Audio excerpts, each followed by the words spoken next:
So we're in Asheville, Weaverville today, interviewing William Brochinsky at his home.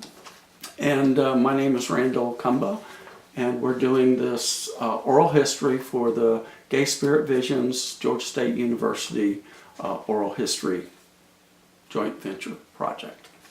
So, would you tell us your full name, William? William Michael Paul Brochinsky. Great. And where were you born? I was actually born in Ansonia, Connecticut. The hospital's in Derby, but my birth certificate says Ansonia because my mother had me on the way to the hospital in the front seat of the car. And she was adamant that I was born in Ansonia, not Derby, so that's what my birth certificate says. Okay. And what year and month, if you want to share that? November 1st, which was just a couple days ago, 1956, so I just turned 62. Okay, great. Do you have any siblings? I had 3 older brothers, and now it's just my eldest brother who's alive. Okay. And he's 70, so he's 8 years older than me. I have another brother who died of HIV and HIV-related cancers.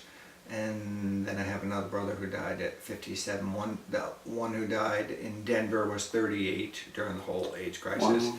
And the other one was maybe 6 or 7 years ago. Okay, great. So, how did your parents meet, and where? And where are their peeps from? My parents probably met in high school, maybe even grammar school, well, maybe not grammar school, because my mother went to Polish Catholic school, St. Joseph's. But probably high school, my parents met. Both born in 1924. Actually, my mother and father and her sister and my father's brother married. So it was sister, brother that married. But my parents met first, but because my Uncle Joe was older than my father, they had to wait for Joe and Betty to get married before Evelyn and Wassel got married. Okay. Old times. Yes, yes. And where in this they met in the same city? Ansonia, Connecticut. My parents, born and raised, never moved out, lived in the same city they were born in. Okay. Yeah. And your grandparents on your paternal side? I don't know much about my grandparents on the paternal side, although I have found out a little bit more about them since I did 23andMe genetics recently. And on my mother's side, the Polish side, both the Murskys and Kramkowskis, grandmother, her parents were from Pennsylvania, but somehow she ended up in Connecticut. And my grandfather Mursky, Ben Mursky, they were in the Meriden, all in the same area of Connecticut. Okay. And on the other side, they were very poor Ukrainians that ended up in a kind of poor part of Connecticut. And the whole lower Naugatuck Valley where I grew up is kind of small, and so you could be one town over, but you knew everybody. So I guess that's how my parents met, and I don't know how my grandparents met or anything like that. But it's all a very small Polish, Russian, Ukrainian kind of culture. Okay, nice, thank you. So, any childhood experiences that you believe had a profound effect on who you are today? I think being sickly as a child, I was a very sick child, is probably why I have been a nurse for 39 years. I don't know if I always thought I was going to be a nurse. I think maybe at some point I thought I was going to be a doctor. But we were not poor, but my parents struggled to make ends meet. I certainly didn't realize I didn't have a lot of money, because certainly my parents made us feel like we were wealthy to a degree. But I found out as I grew older and got my first job that I think I started as a nurse at Yale New Haven Hospital in Connecticut at like $17,000 a year. And my dad said that's like $5,000 more than he's ever made. And I kind of realized, wow, They raised 4 kids on nothing. Yeah. No wonder we ate Campbell's soup and hot dogs. A lot. And had a paper route. We were poor. I didn't know it, but we were poor. I was raised on bologna. That too. Meatloaf. Macaroni and cheese. Can you tell me a little bit about sort of where you've lived, the major places that you've lived, and the sort of dates Well, of that as you... I left home in college, I was like 12 miles away from Ansonia to New Haven, Connecticut. But then a couple of years after I graduated, I moved on to Washington, D.C. I lived in several different areas around D.C. Metro. Then I ended up moving to Florida. Then I did a stint in New York City. Then I took care of my brother out in Denver, Colorado before he died. Then I ended up in Seattle. Then I was in Los Angeles. Then I went back home, took care of my mother in Connecticut for 12 years. And now I ended up in Asheville, North Carolina. So I'm just wondering where I'm going to end up next. Could you put some dates to those places you've lived? Dates. Approximate? Probably 85, 86 for DC. I was there probably till about 89 or maybe less. I don't know, dates are vague.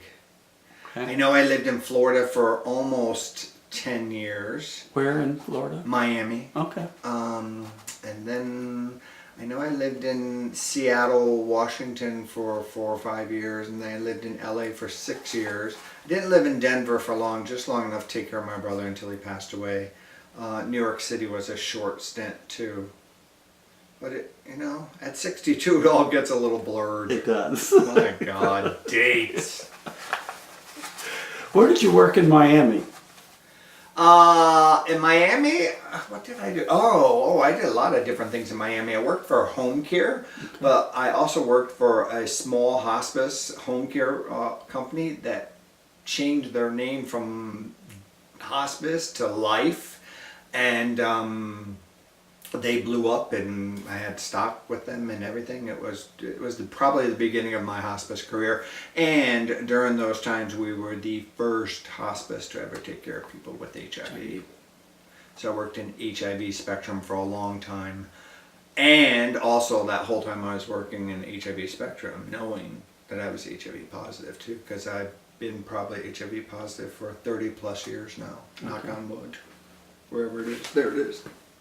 Knock, knock. Well, thank you for sharing that. Yeah, I'm actually an advocate for destigmatizing or destigmatization around HIV positive status. I'm out at work. I got hired at a university with them knowing I was positive and a gay male, and I actually will be part of Paz Magazine's 100 people across the country that are working to destigmatize myths and any kind of bizarre feelings people still have this day about HIV. Mm-hmm. What's one of those myths you might share that you would debunk? Well, I think one of my students I told once, and she was from Haiti, or no, maybe Jamaica, I'm not sure where she was from, some island, and she said, I never met a person who was healthy and normal with HIV. The only people she could relate to in her mind were people that were sick and dying. Mm-hmm. I had a girl at one of the universities come up to me after class, after I had outed myself as a gay male and an HIV positive survivor, and she said, my parents would be so proud of you. And I said, why? And she said, because both my parents are positive. And she said, my mom had 4 kids and we're all negative. And she said, I would like for you to meet my parents someday. So hopefully someday I will. Oh, yeah. That's sweet. That's sweet. So I'll wear a t-shirt that says, this is what HIV looks like. And sometimes people look at me and go, why would you wear that t-shirt? And I'm like, why not? You got a problem with that? And it starts a conversation. Sure. Yeah. Yeah. And that's what it's about. Yeah. So I've lived it, and Lord knows I had a decade of thinking of when am I going to die. But coming out the other end of it, yeah, I feel like I have a purpose, and I'm at that age in my life at 62 that I think it's time to share wisdom and to educate others. And so if I can turn a positive into, well, a positive status into negative feelings, but turn that around to positive feelings, I'm fine with that. Okay, good. What about your coming out experience? What was that like? Can you remember much I about was it? 22, 23. I remember it being secretive and going to a gay bar very far away from where I was actually living. And then somebody else being at that bar and saying, "Hey, I knew you were gay." And this was in what? Where were you? Connecticut. I was in Connecticut. Connecticut, Okay. yeah. And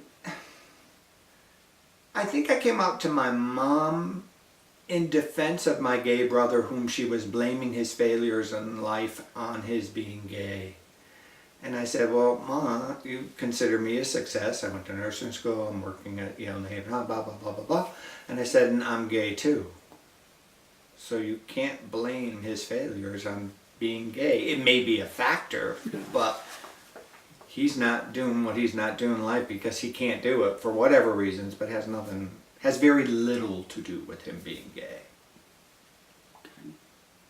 And she went from being shocked to 5 minutes later saying, "Well, I kind of thought you were." You know, mothers. Yes. They take a short while or a long while to get to the truth, but they usually cut to it pretty quickly. William, in my experience, there's a lot of people that sort of come out in stages, to friends, to family, to work, that type of thing. Did yours evolve that way, your coming out experience, or was it just all out of the closet at once? I think it was groups and individuals and people as it needed to happen. Okay. I don't think, like I tell my mother and, she made 50 phone calls to call everybody. No, it was kind of a private, individual, one-on-one kind of thing. And I just figured people knew, but if they didn't and something wasn't right about their reaction or something they were saying, I think in many situations I came out in, like my brother, in defense of, his failures are not just because he's gay, it could be part of it. But I would hear people say things and I would say, "Well, I'm gay too." That tended to be a common theme for me. Okay. Like defending gay people because people were saying negative things, and I'm thinking, well, do you really think that about me? That became a common thread. Okay. And it still is to this day. I mean, I say to people, "Do you think that about me? Because I'm HIV positive too." You know what I mean? I bet that gets them shocked. Not too much, but every once in a while. I remember coming out recently as an HIV positive person to a person who was in a play with me, an actor, and he went, when I told him, he said, and I said, "What's wrong?" He said, "I just don't know what to do with that information. I don't know how to respond to it." I said, "Well, you don't have to respond at all. Just leave it alone. Come back to it later."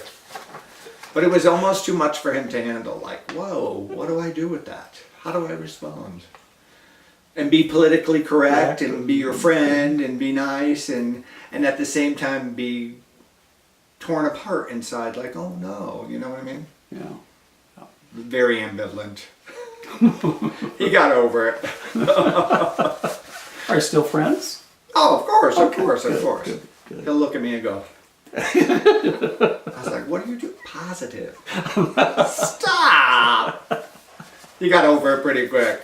From panic to, "Hey, boss guy, how you doing?" Oh.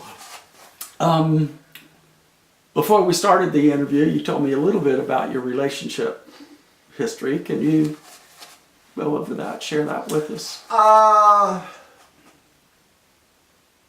Well, if I go way back, Sure. in being honest, I had an incestuous relationship with a family member from to 16.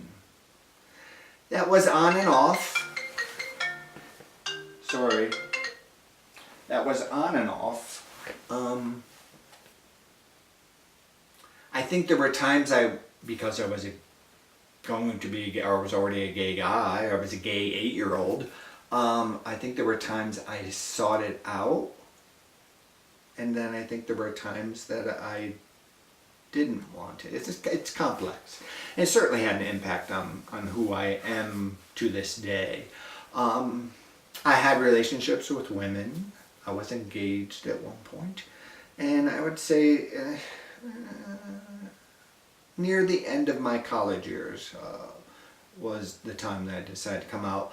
I had one boyfriend initially, a man of color, which kind of freaked a lot of people out in my life, especially in my family. Wonderful, wonderful person. Then I had another relationship in Florida, love of my life, but unfortunately he passed away after 4.5 years of our relationship. It was part of the whole AIDS thing as well. Diagnosed with lymphoma in just after Christmas, died in April. So it was pretty rapid. Yeah. Really, really rapid. Then I didn't have a relationship for a while. Then I had another relationship with somebody I met in Seattle, and that lasted 10 years. And I have been not in a committed relationship for probably 13 or 14 years. I mean, a lot of nice people along the way, and some people that I kind of hung out with, but nobody that I emotionally committed to and said, you know, I love you, or allowed them to love me. But I'm 62 now, so I think I would like to find that again. I think I have one more good loving relationship, maybe two, I don't know. Yeah, and at 62 I'm kind of tired of the quick thing. That's not satisfying at all. So I'd rather not have any relationship than have something that's just based on sex, although there's nothing wrong with it, having some really good sex. I would be lying to say if I didn't have a few little buddies that I play around with. Unfortunately, they're married to somebody else. Oh. Oh, I'm in an open relationship, but I'm the only one that knows it's open. Yeah, and you're dating me. Thank you very much. Bye. Do you want to mention your partner's names or not? You didn't, but no, okay, I would just that's prefer fine. not to. That's fine. Although Laird is dead, so Clifford Laird of Maynor, he's died a long time ago. And the other one's Rodney, and the first one was Alonzo. There were a couple other little ones in between, but not worth naming, to be honest with you. William, tell me about any relatives or events or things that happened in your life that sort of formed your spiritual journey, I guess, or your spiritual nature. I would have to say that being baptized and raised a Roman Catholic, that was not a good experience for me. I was fortunate in that my brothers went to Catholic school. I did not. I would say my parents were kind of fake Catholics, you know. It was all about who looked good in the pew on Sunday with her 4 boys. We all went to church, but I heard things in the home and I listened to my parents' conversations. I used to think, God, that's not very Catholic of you. So when it came time to make a choice about whether I would pursue, you know, be a Catholic or not, I chose not to be a Catholic.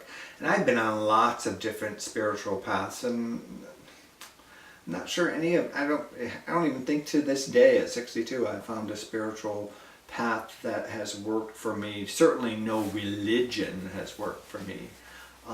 Certainly I did find some spirituality in doing end-of-life care and hospice work and palliative care work.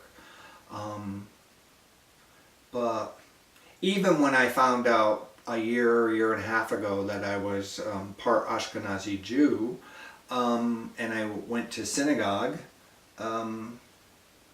I haven't even pursued that. I don't know. I guess mine's a personal spirituality, and that's okay. That's good enough for now. I don't need to be a Buddhist, or I don't need to be a master of anything. I really just need to be a master of myself and live as pure and simple and good a life as I can. And certainly my nursing career has allowed me to do that in many, many, many instances, to give of your soul to somebody else. Maybe someday something will click in, but I like to take a little piece of it. I mean, when I lived in Los Angeles, I was a Scientologist for a while. I had ulterior motives, because I was an actor and I was studying at a school that was a lot of Scientologists. There were casting directors that were Scientologists. So I thought, well, if you're going to hang with them, you might as well be one. And it didn't last very long. It got pretty culty very quickly.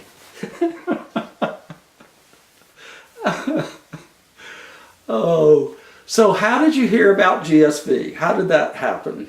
GSV for me happened through when I moved back to Connecticut. I had done a lot of things in my life to I did Body Electric, and so when I moved back to Connecticut, I knew I was going to be in this conservative kind of puritanical environment that I grew up in. So I wasn't there very long before I started Googling, gay retreat centers and stuff like that. And I found Easton Mountain. And then through Easton Mountain, I found GSV. And ironically, the one time in my calendar that I could actually go to GSV in the fall of 2014, John Stasio was the guest or the focus speaker for that weekend, and he at that point was kind of running and putting together and had been running Easton Mountain for quite some time. I don't think he's in charge anymore. He's allowed that to other people, but he's still a part of the fabric of Easton Mountain, whether that's good or bad or whatever. And then the only other time I got to in my schedule got to go was last winter. I went to GSV in Highlands, and oh my God, it was cold. Yes, cold, wicked. That snow came in and everything, but it was for me, it's always a good. Self-care is important, and I do think that going to places like Easton Mountain for gay men, or going on retreats, or going to Body Electric or whatever, just exploring Tantra, exploring spirituality, just hanging out and being with a sense of brotherhood, it's all very important.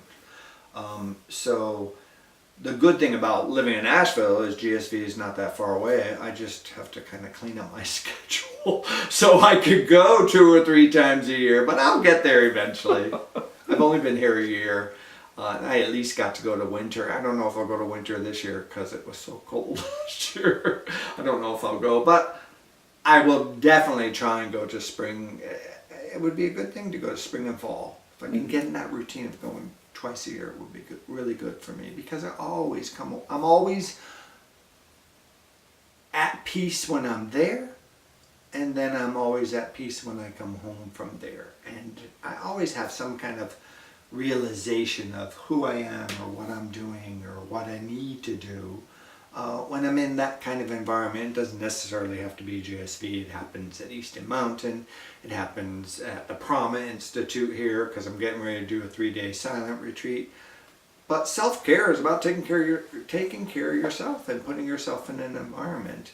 And for me, living in Connecticut, taking care of my mother for 12 years, I just periodically needed to get away and be with gay men. And I drove all the way down for GSV, and I would say my going to GSV in 2014 is probably the reason I'm here in Asheville now, because I met some really wonderful people who lived in Asheville, and I came down and visited them, and I thought, this is where most of those people have either moved away, but there's still, I would say there's 8 or 9 people that I know here in Asheville.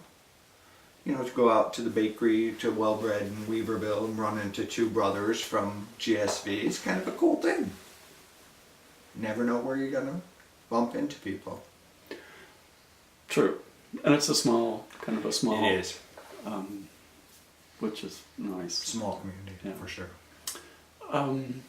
So you talked a little bit about Body Electric and this silent retreat that you're going to.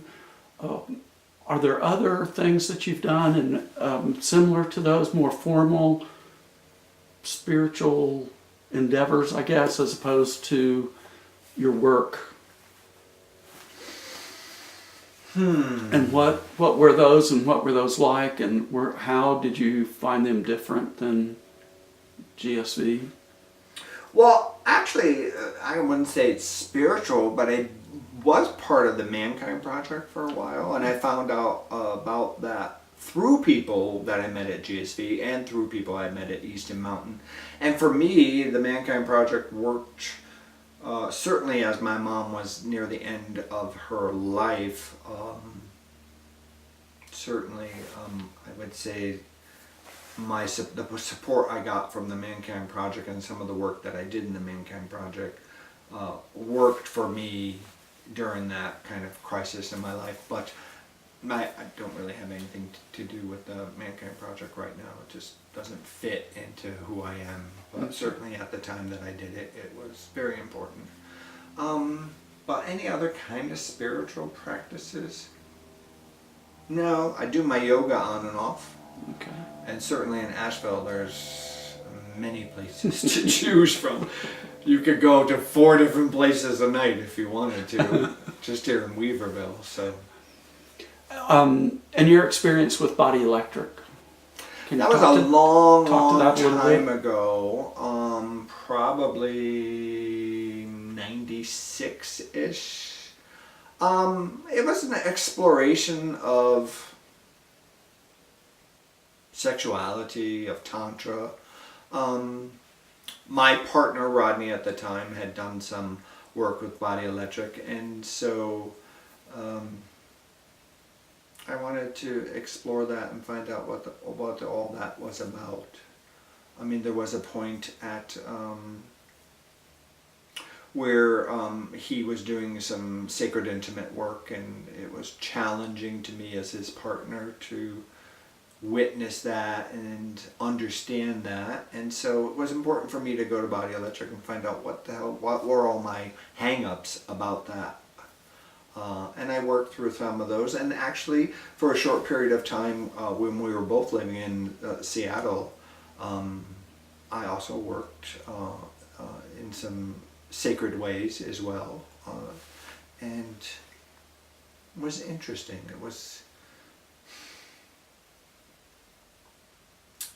I think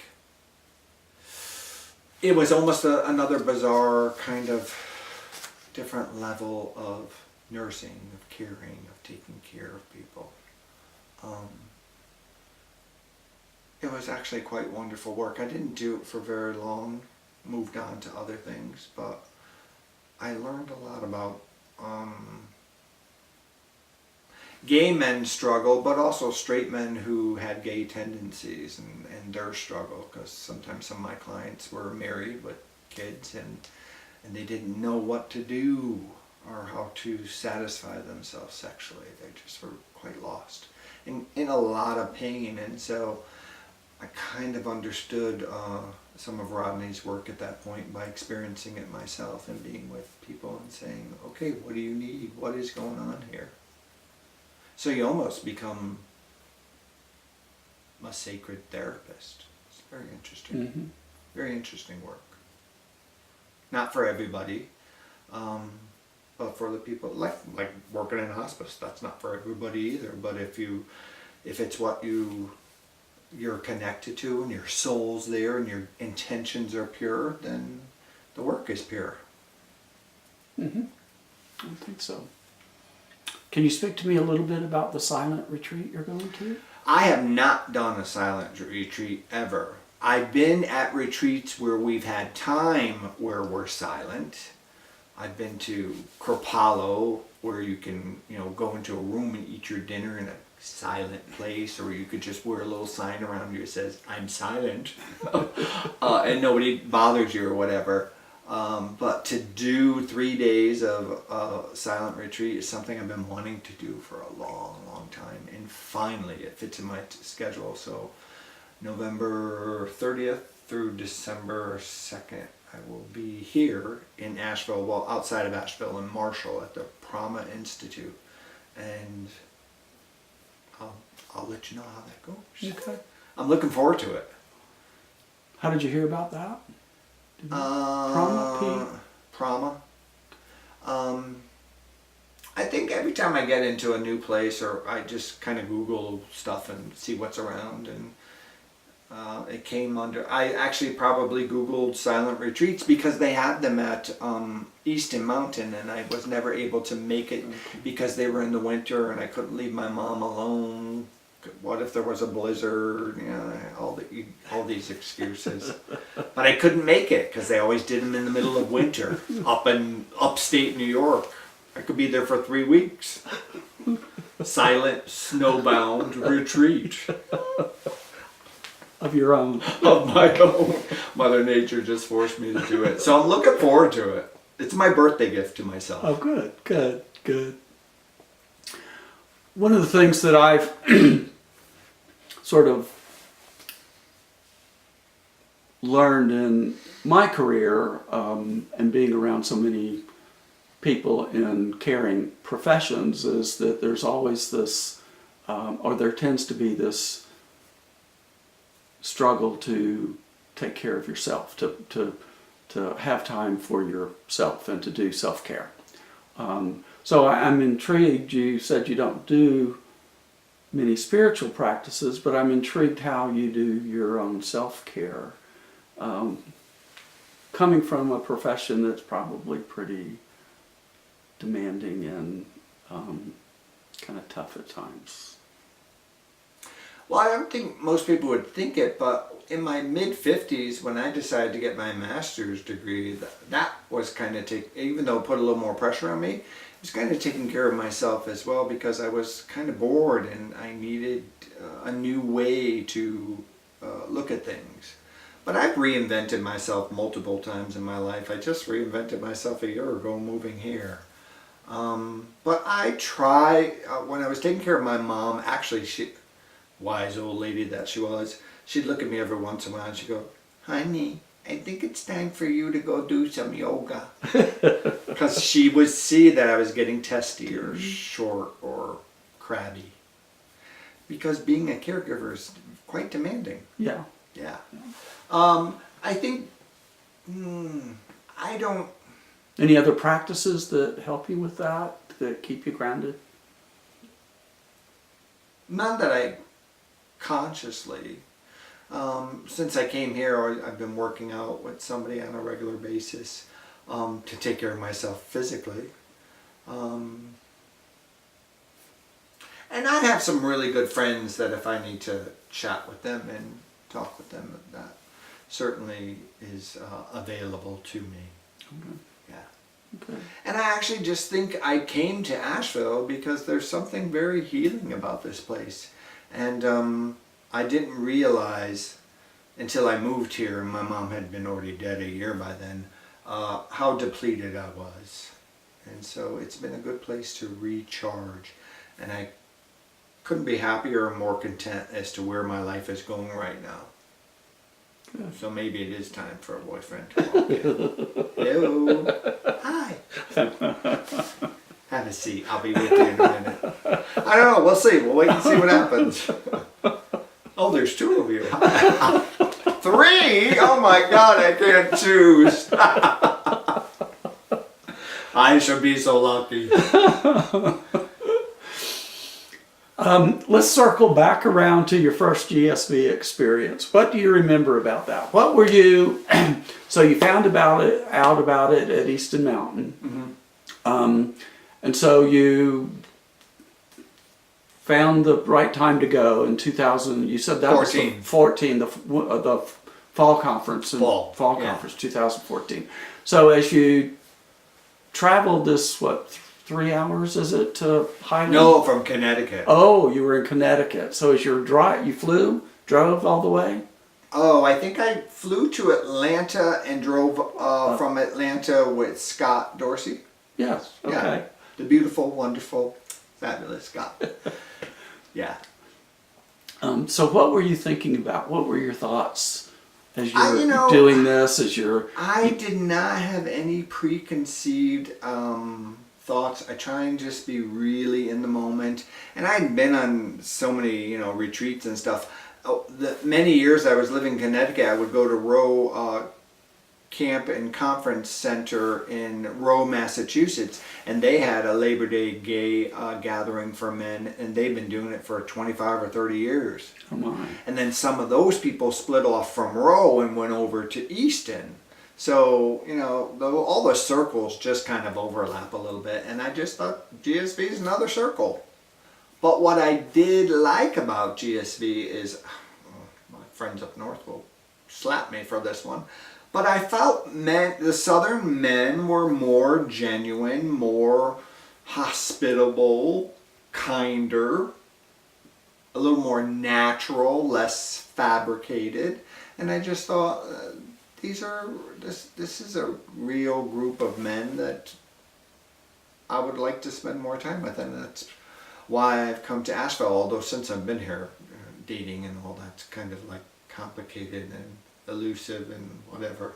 But I'm happy I'm here. I'm in the right environment, and I would have to say that some of these guys at GSB are probably responsible for my being here right now.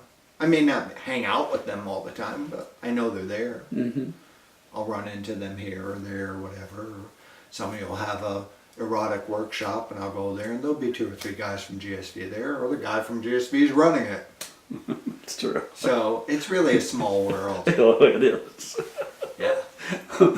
Anything else about the first conference It was just, sort of stood out or that was different? well, it was nice to hear John, whom I knew from Easton Mountain, share some of his opinions with people and his thoughts on what gay men's responsibilities are in the present and in the future.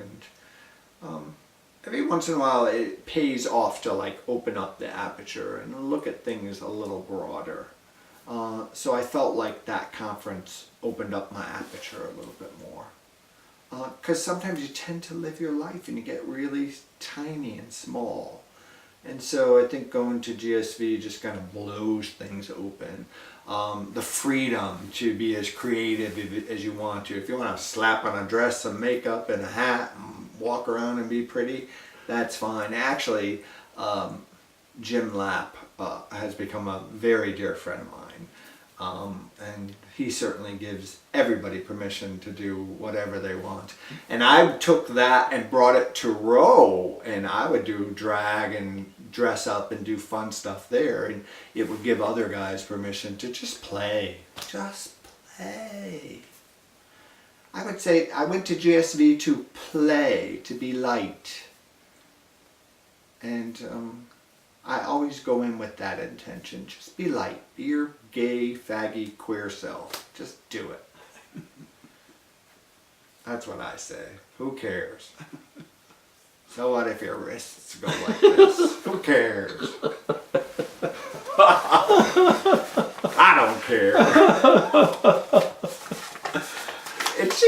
It's just nice to be in a safe environment and just be able to play and be serious and have serious conversations and talk to somebody who knows your journey a little bit. Even though their path to wherever they've gone or been or going may be different, you're all still, there's just a connectiveness that's really important, and I don't always have that in my life from day to day. So I think GSV fills that need for brotherhood, for connection, for some spiritual discussions. Mm-hmm. And to be candid and playful and light and just be gay. What's wrong with being gay? Just want to be gay. And I could be as gay as they could be, let me tell you. What did you think about the rituals? Were they new to you? Were they different? Were they any that were particularly meaningful? I don't think the rituals were any different than anywhere else. Maybe the way they go about it, who's doing the ritual. Certainly some of the pagan stuff that Peregrine did was very new to me. I don't have a lot of exposure to pagan rituals, so that was kind of fascinating. I'm always interested in some kind of new ritual. I mean, some workshops are a hit and some are less of a hit. I wouldn't say any of them are a miss.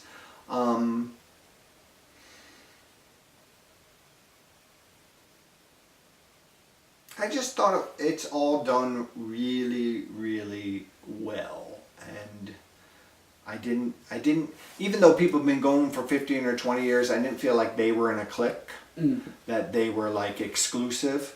I think everybody makes a really big effort to include people, include new people. Certainly the opening circle is very interesting, and then the closing circle is beyond fascinating because people have changed so much in that small amount of time. Some people fall in love, some people fall in lust, some people leave. You know, you get the cross section in that circle. You never know who's going to be there at the end and what they're going to be thinking, feeling, or doing. Certainly I've had my attractions to people, and I've actually made some really good friendships. So yeah, I think it's a healthy circle of life.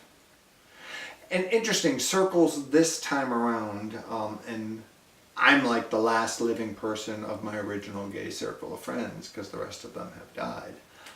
And I've been the sole survivor of that circle for a long time, that it took me many years to put myself back into a circle for fear of losing more people.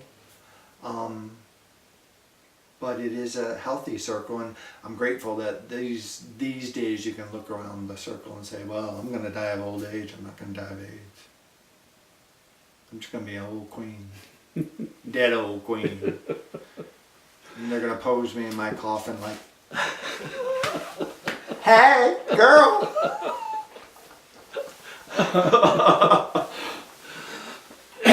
At any point, did you feel uncomfortable during the conference? Anything make you feel uncomfortable? No, but I saw other people's uncomfortabilities, for sure.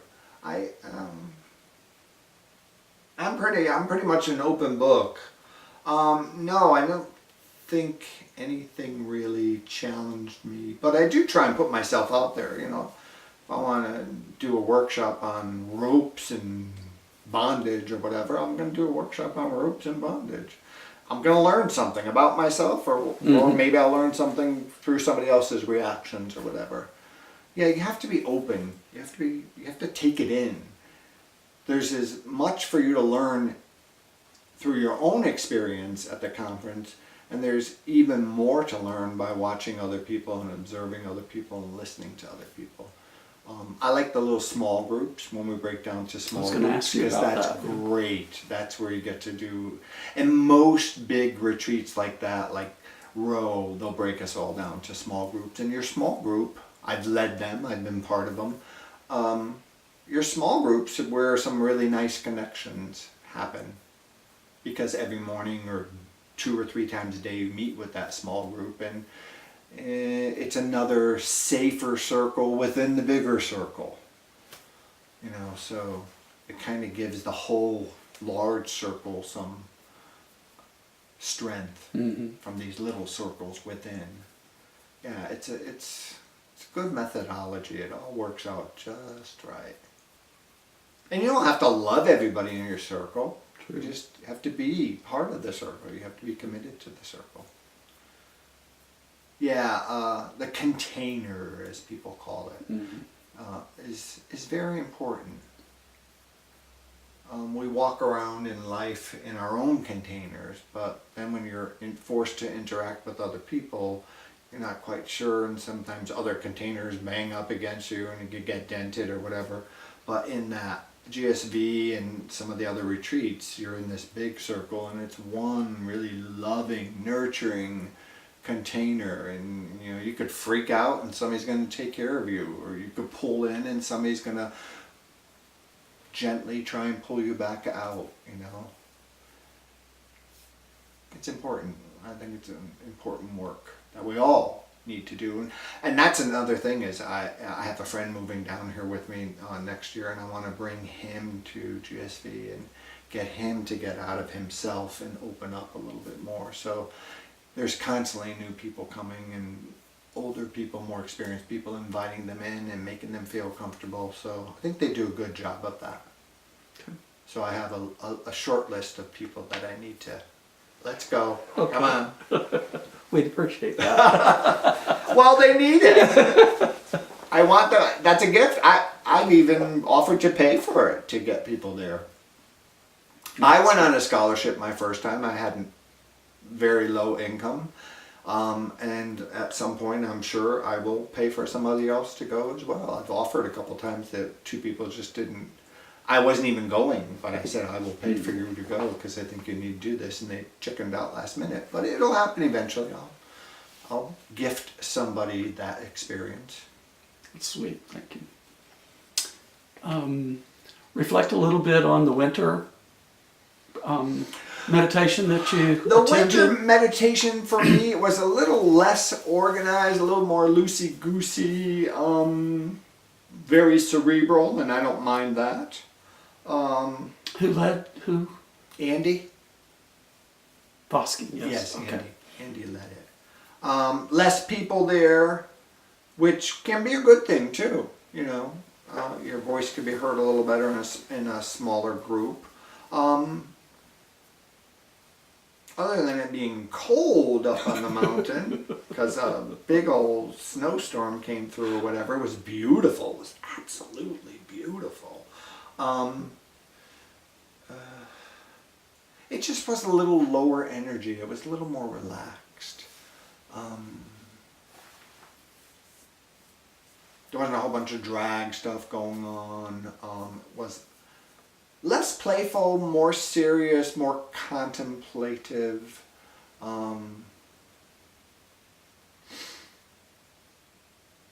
Just a different kind of feel to it. And I don't know, I've never been to the spring, so I don't know if spring has a different feel to it as well, and it may very well. Mm-hmm. Certainly so beautiful up there. Yes. So whether it's cold and freezing, and it was beautiful because all the trees were just like frost with the light coating of snow. Just so it was cold, but it was so beautiful. It was so beautiful.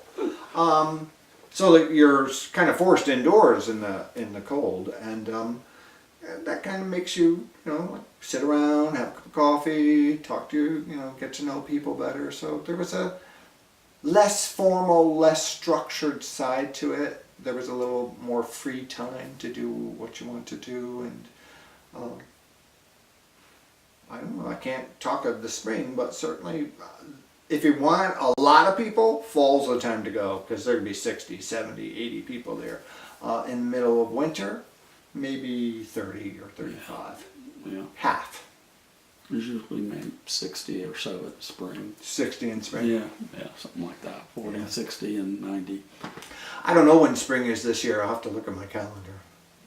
I'll have to look at their calendar too and Yeah. see. It's up there somewhere. It's there. You mentioned about your, for at least many years trying to get your schedule cleared to go to these different retreats and things that you wanted to do. And as far as GSV is concerned, is there any other sort of thing that helps you decide whether to attend or not, other than your schedule, which you mentioned? I just wanted to certainly explore that a little bit. keynote speaker would, if it was somebody that was doing something that I felt I really wanted to experience, that would up the ante a little bit. I don't think they've had anybody recently that made me like jump out of my seat. Yeah, we haven't had a keynoter not like a famous keynoter. Yeah, in not in a while. Yeah. There was some guy recently that signed, African American guy, young. Oh yeah. Yeah. Everybody that they bring has something to offer, but it's not a bad idea to have a strong hook. Mm-hmm. Yeah, somebody in the community that has something to say. I think did you have Ray Raguglioso at one point? We have not. He's But- somebody who needs to come down there. So you need to go look at your calendar now for the fall. I happen to know that there's already been conversations about inviting him. Oh. We haven't signed a contract with him yet or not, but for the fall. Good. And Cammie is going to convene the fall. Oh, okay. Delgado. Yes. Okay. Yeah. And does he know Ray? I don't know if he Ray? knows him, but he wants to invite him as a keynote. Yeah. So, He would be really, really, really good. yeah. You didn't know Cammie in Miami? No. Okay. But I met him at my GSV. Okay. And he knows a good friend of mine, John Arrington. Yeah, so Okay. Cammie's like, 6 degrees, 3 degrees of separation or something like that. But no, I have not spent any time with him. Okay. Other than knowing who he was at, I think, my first. And I probably was not a little on the shy side, but a little reserved at the first time. Where I could have been a 10, I probably was an 8.5. Okay. Oh my God, don't mention numbers around gaming. 8.5, could have been a 10. No, we're talking. Never mind, guys. I never use numbers. Yeah, So- Ray would be a really good one, for sure. Okay. But there's a couple others. I'm sure there's a short list somewhere of people that they want. Yeah. You probably need to revisit that too. Yeah. So if somebody was thinking about going to GSV, what would you tell them? What advice? Go. Pack your dress and go. Yeah, just take the chance. It's a safe place to be. And I'm sure there's people that don't do touchy-feely. Well, you just look at somebody and say, I don't do touchy-feely. No hugs, no kisses, no nothing. I can guarantee you by the end of it, you're probably going to be a little more touchy-feely than you thought you were. But, if you have boundaries, just be clear about what they are.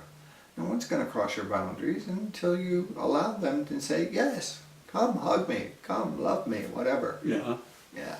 I'd say do it for sure. There's nothing to be lost and everything to be gained. It's up to you. The responsibility of what you get out of GSV is not GSV's responsibility. Maybe to a degree they set it up for you. But the success in and going to GSV is what you go in with, which hopefully is not this agenda. Just be open, and you'll be able to take many, many little gifts, and maybe, who knows, maybe some big gifts along the way. But you got to be open to it. You got to be ready to do it. I'd say go with somebody who's gone before. Go with or two friends that have never been. Go together. Start with support. Mm-hmm. Because Lord knows at the end you're going to end up with a whole lot of support. So, if you're hesitant and you feel comfortable doing it with somebody else, I'm pretty bold. I don't really need anybody to hold my hand, but I'm certainly would extend my hand out and hold anybody's hand that wants to go that's hesitant. And my dear friend who's going to end up living here with me, Richard, he will need me to hold his hand. And I'll be there for him. And he may never go again. It may just be something he does one time, but I'm almost positive he will have some really good aha moments. Because certainly they've happened to me there, where I go, oh, that's why I do what I do, or that's why I think what I think, or oh my God, that guy thinks like I think, or oh, he doesn't think like I think. How do you get there? How do you get to that place? Hunter lives here, so Hunter's done a lot with GSV as well. Yes. I've done a couple workshops with Hunter as well here in Okay. Nashville. A couple with Mahan. So, yeah, there's brothers here that there's a way to extend GSV beyond GSV, Mm-hmm. which is nice here in Nashville. But there's people in Atlanta and there's people elsewhere too. Where are you from? Atlanta. Atlanta. Mm-hmm. There's more people in Atlanta There's than a there lot. are. Yeah. There's a lot. Yeah. So, you mentioned about transformation and aha moments. Were there any that perhaps you haven't shared with us that come to mind?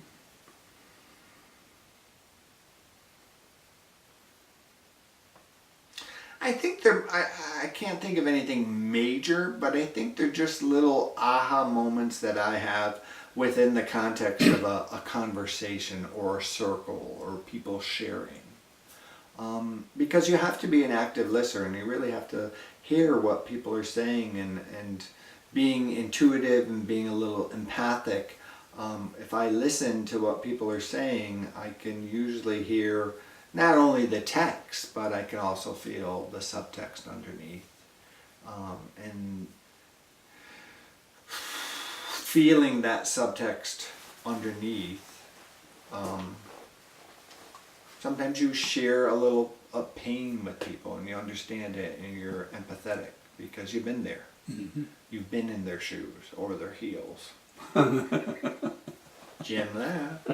He moved to Atlanta, you know. I know. Oh, okay. Okay. Jim! Duchess of Delight! Oh my God, I love him. I love him dearly.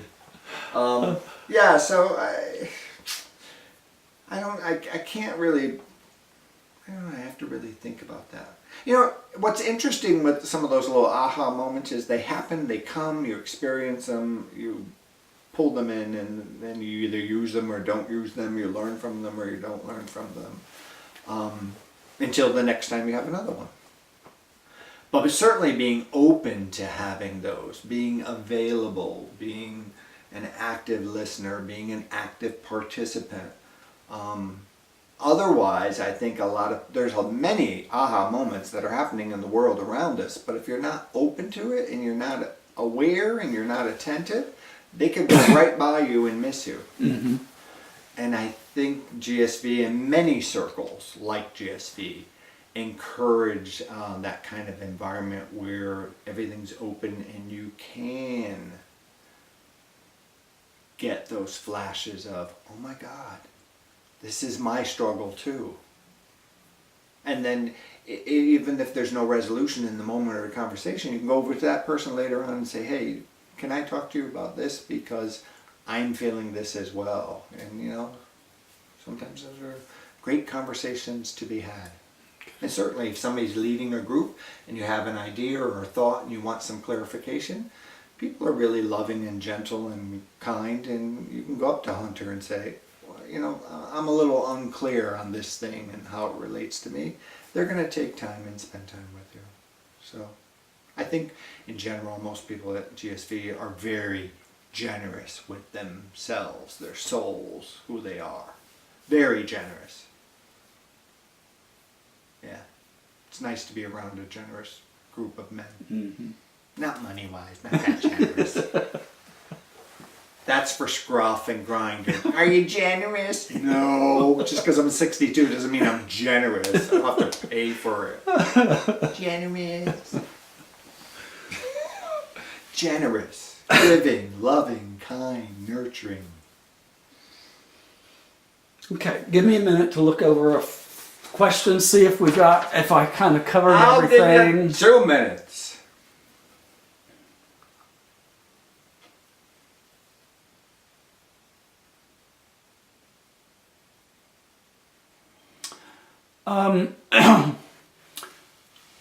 You may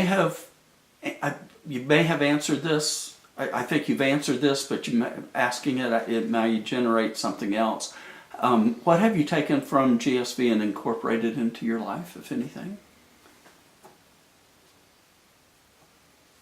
Well, I think actually the biggest lesson from GSV for me is that I have to take time out periodically to be with a circle of men, whether it's GSV or not. I need to take time out to be with my brothers. And I've done some other workshops as well for just people there's like a brotherhood retreat that Klaus, whatever his name is, he runs it. And I've been to that at Kirkridge in Pennsylvania. I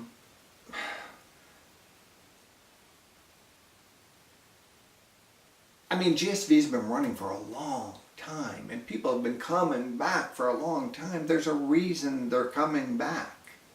There's a reason they've moved on to positions of being leaders and serving, I don't know what they call it, on the board or whatever. The council. The council. And I may want to do that sometime. Certainly, I at some point might want to do a workshop. I would say that's the biggest lesson, is that because it's such a healthy circle and it's such a healthy, supportive network of people, that every once in a while they kind of remind you, you need to take care of yourself. How do you take care of your younger brothers? I think one thing we struggle with is bringing younger people into it, because certainly when you're my age, you can be very open and reflective about things, but sometimes 20 and 30-year-olds don't want to stop and be reflective about anything. Right. So every once in a while there's somebody, I know in my group there were 2 or 3 very young people, I consider young in your 20s, and it was really fascinating to see somebody that young being fully engaged and participate fully, or to the best of their abilities at 20, and recognize, I need to be part of this circle. Yeah. Nice. Okay. So we're going to close, about ready to close. We'll talk Okay. about the list in a minute, but one question that we always ask to be sure that we've covered everything, is there anything else that you would like to share, or is there a question we should have asked you?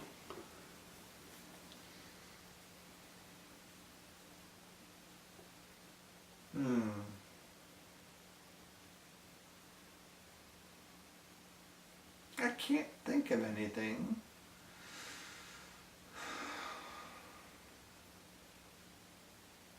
Maybe asking, what do I see myself doing with GSV beyond just attending? And I think when I get my life, which is pretty close to happening, when I get my life to the point where I can actually go to 2 or all 3 of them every year, I would say probably after the first year of my going to the fall, spring, and winter, after that I would have to say to myself, okay, you've done them all. Now, what can you do to help contribute? Yeah. If you were going to do a workshop, just off the top of your head, what would that be? It would probably have to do around narrative or writing or storytelling or whatever. Okay. Yeah. And it might also be something around long-term survival of HIV as well. That would be nice. That's who I am. Yeah. And actually there was one on HIV when I was there. And I forget, Salyers? David Salyer, yeah. David Salyer and Bob Strain did it. Yeah. That's right, I remember that one. Yeah. So, yeah, there's lots to be done. And when you're in your 60s, it's time to teach and inspire. So I certainly would want to be part of that. Now that my life is, I'm semi-retired and things are starting to open up, will you be at the winter one or no? I'm not sure. I don't know yet. All right. When is it? It's Martin Luther King weekend. Oh, okay. I think this year it's in January. So, I'll have to look and see. so Bill Harris is going to be, do you know Bill Harris? Don't know He's Bill. going to be convening that, and he's ideas, different types of meditations, Oh. experiencing different types of. See, now, that's a topic I would be interested in. Yeah, so they always have to pick their topics wisely, and, you know, it's going to not appeal to everybody. Right. And spring's too far away to even think about it. Although you're meeting this weekend, you'll have some ideas of Yeah. who's going to put it together and how it's going to go. Do you decide spring and fall this weekend, or just spring? We'll try to get the year Yeah, done. the year. Yeah, next year kind of done, and we've got one. Oh, so Ray Berguglioso's name may come up this weekend. Well, it definitely will. Oh, good. Definitely will. Does he know it's coming up? No, Oh. no. His name was brought forth. The council will have to kind of Yeah. tease that out a little bit, and then we'll decide if we want to. We have to see how much he's going to charge. You know, that's quite often some of those Well, famous off people. the record on the camera, he's been wanting to come for a long time. Okay. So, tell me what you can afford. I'll call him up and say, hey, Ray, this is all the money they got. Don't ask for anything more, it won't happen. They got it? I'll see you there. We may take you up on it. He's in my phone. All right. Anything else? No. But Okay. thank you for coming. Well, to we've my- got the list there. You said you knew. I know one person on this list who has passed on, and that was Dennis Van Avery. Yes. And I met him and I did a workshop with him, and he was struggling. He was doing really, really well, but he had a difficult cancer to beat, and unfortunately he didn't beat it. But certainly when he was doing his workshop at the retreat I went to, he was vibrant and alive. Yet being the hospice palliative nurse I am, I looked at him and thought, this guy's given us everything he has today and in this moment, because there was something about him I could just tell he knew that it wasn't going to be forever. You know, when you're dealt that kind of hand, you make the best of it. And I thought, God, this guy's making the best of it. So it was a joy to experience that. Unfortunately, it was short-lived, because I probably think he probably died within maybe 6 or 9 months of that. Maybe a year. Yeah, it wasn't very long. Yeah. Because I knew he was sick, and then he was doing a whole nother round of treatments and stuff, and he didn't survive that. But what a light, what a beautiful, beautiful light. There's so many beautiful lights going on there, and he was certainly one of them. But I think he was even lighter and brighter because he knew his time was limited, and he was just gonna give it. Yeah. That's beautiful. So Thank rest in peace. But this is a long list. This It is is. 55 names. Mm-hmm. You know, this list makes me think of HIV and the circle of HIV and the quilt and all those. Well, terrible a lot of them, decades a lot where- of those where men, some of those a lot are of those men did die of of HIV. HIV. Yeah, yeah. Yeah, I'm sure it was hard to be part of GSV, like being part of a gay men's chorus, and everybody's just dying, you know. Again, this is another circle happening elsewhere, and people in this circle are gone. So we all went through the death of circles. Yeah. You know, those circles. I think just- the altar sort of started out, maybe not started out, but guys would bring pictures of their Yeah. partners or friends that had passed. I and brought a picture place of it mine on the altar. So I didn't bring it for the winter one. I brought something different. I think I brought something from the Mankind Project that I treasured. But the first time I went, I brought the picture of Laird and put it on the altar. It's important. And then we carried names of other people out when they do that parade of beauties. And you would carry out somebody's name of somebody who had passed on. So I guess these names show up at the parade of beauties kind of thing, a little drag fun thing that we Yeah, I do. think But we so. still honor Right. these 55 people. Yeah. Someday my name will be on this list. The old dead gay guy, number 196. There he is, right there. He was 94. Lived 2 years longer than his old mother. Good genes. Thank you for your time. Thank you thank for you doing this. very It's been a lot much. of fun. It has been. Yeah.